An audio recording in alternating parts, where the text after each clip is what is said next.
Hey, what's happening, guys? Great morning. I've got 5 things in my part 2 of trending on Twitter. Hashtag 101 things to be left in 2017. So here goes. So I know you guys have seen this one before, and this is interesting.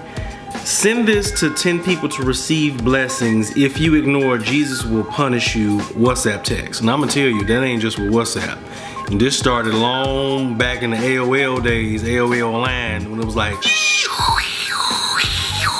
back in those days, you know what I'm saying? That's, y'all remember that. Look, here's the deal. I don't do chain messages, and I get a lot of those on Facebook, but here's the thing though, you realize people really believe that? They really believe, like, if they forward that God is gonna come down, or whoever they believe in, Yahweh, whoever it is, they believe that, you're gonna get a blessing. Now, I wanna know, now y'all can post in the comments, if y'all done forward these on somewhere, and somebody done showed up at your door with a check, I need to know that. I need to know. If it works, please give me a testimonial, case study, whatever it is that you got. I want to see it. So this one's really interesting, trending under hashtag 101 things to be left in 2017, which is xenophobia. President Trump has been hugely responsible for pervading this word in everybody's mind. Xenophobia essentially means kind of like a dislike or a fear of people that are not native to you or from a foreign country.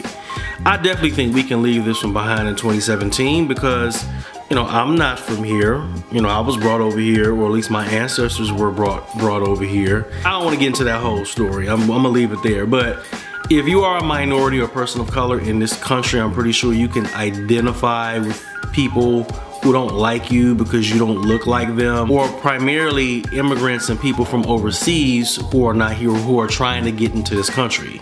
Which is the reason why President Trump has constantly pushed for this travel ban to keep people out of the United States, but that's a whole nother topic. Okay, so this one's not trending on Twitter under the hashtag 100 things to be left in 2017. However, I had to say something about this because I don't know if y'all been following me long enough on social media. I get irritated with just about everything. This is retarded. So I think this whole entire overemphasis and over fanaticism and this kind of superficial glamorization of marriage and relationships on social media, we definitely need to leave that in 2017. Some of the conversations that I see and some of the stuff that I see people post on social media is just dumb. But this was really interesting because apparently this guy, so I don't know whether or not this is true or not, right? There's no way to verify this, but it was an interesting screenshot. Somebody posted this on Instagram, and actually the girl that posted on Instagram, she was really applauding that a man would do this. But what say you? Post in the comments. So this guy went ahead and bought a wedding ring for a girlfriend that does not exist.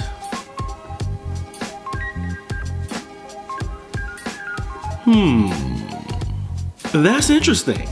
So I guess I should just go to Roger and Hollins right now and I should just get this $5,000 bridal set for my future wife.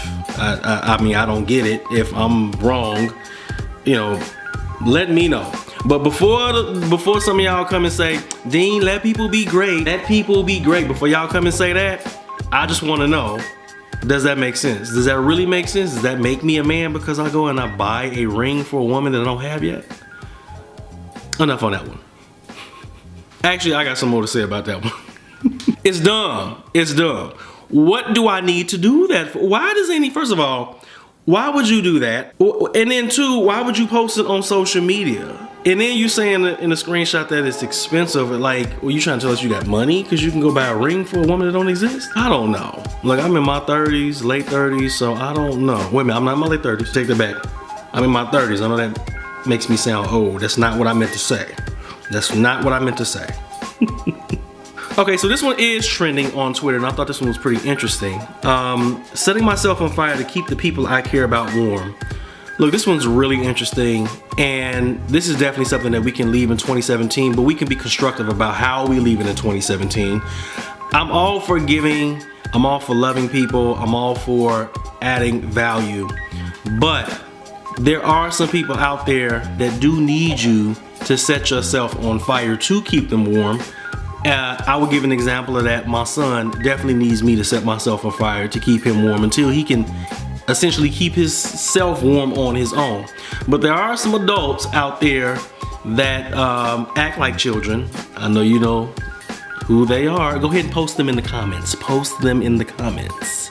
But there are some adults out there that do kind of drain the life from us. And, you know, we hear this repeatedly year after year after year on social media. Like, you know, I'm always giving and not receiving in return. Well, one thing you can do is stop giving. Then you ain't got to worry about that no more.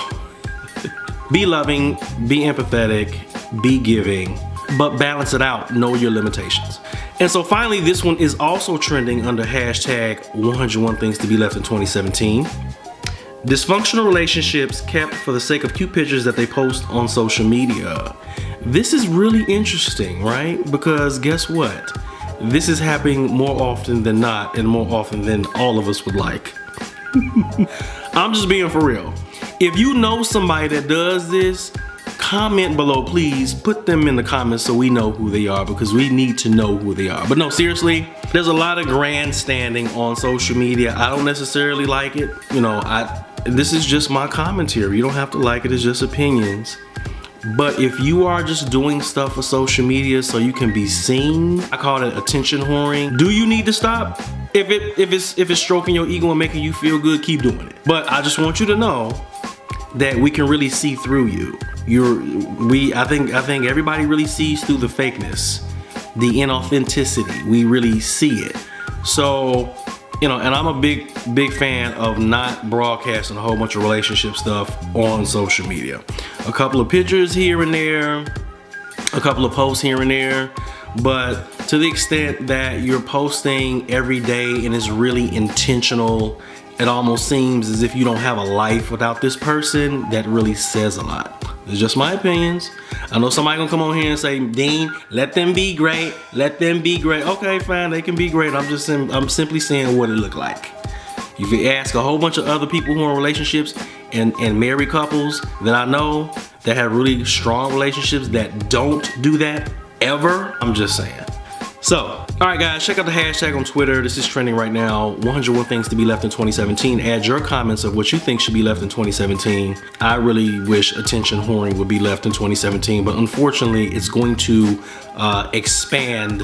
It's going to rise sharply in 2018. You all have a great day.